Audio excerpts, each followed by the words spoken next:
যারা বাম রাজনীতির সাথে যুক্ত তাদেরকে কেন আসলে ফ্যাসিস্টের দোসর বলা হয়? আমরা তো 11 দলের মাধ্যমে বাংলাদেশের রাজনীতিতে একটা বাম বিকল্প গড়ে তোলার সম্ভাবনা তৈরি করেছিলাম। পরে সেই 11 দলের অনেকে তো আওয়ামী লীগের সাথে চলে গিয়েছেন।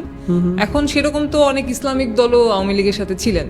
ফলে আসলে কে দোসর না এটা তো আর কোনো জেনারেলাইজ টার্ম হতে পারে না। প্রত্যেকটা রাজনৈতিক দলকে তার আদর্শ দিয়ে অ্যানালাইসিস করা দরকার। তবে যেহেতু বামপন্থীরা মুক্তিযুদ্ধের চেতনার সত্যিকারের মূলনীতিগুলি সেটার পক্ষে দাঁড়িয়ে যায়, বামপন্থীরা সমাজতন্ত্রের পক্ষে দাঁড়ায়, বামপন্থীরা বাঙালি জাতীয়তাবাদের পক্ষে দাঁড়ায়, ধর্মনিরপেক্ষ রাষ্ট্রের পক্ষে দাঁড়ায়, যারা এই আদর্শগুলিকে পছন্দ করেন না মুক্তিযুদ্ধের কথা বললেই ফ্যাসিস্টের দোসর বানিয়ে দেন। যারা রাজনীতি থেকে মুক্তিযুদ্ধকে একেবারে বাদ দিয়ে দিতে চান তারাই এই ব্র্যান্ডিংটা করেন। আপনি তো ইতিহাসকে মুছতে পারবেন না। একজন মানুষ যদি 7ই মার্চে একটা ভাষণ দিয়ে থাকেন, যে ভাষণটা সেই সময় মানুষকে উদ্বুদ্ধ করে থাকে, তাহলে সেই স্বীকৃতিটা তাকে দিতে হবে। যারা এই ধরনের ট্যাগলাইন দিয়ে বামপন্থীদেরকে জনগণ থেকে বিচ্ছিন্ন করতে চান তারা আসলে তাদের নিজস্ব রাজনৈতিক এজেন্ডার কারণেই সেটা করতে চান, সেটা কোনো সৎ উদ্দেশ্যে তারা করতে চান না।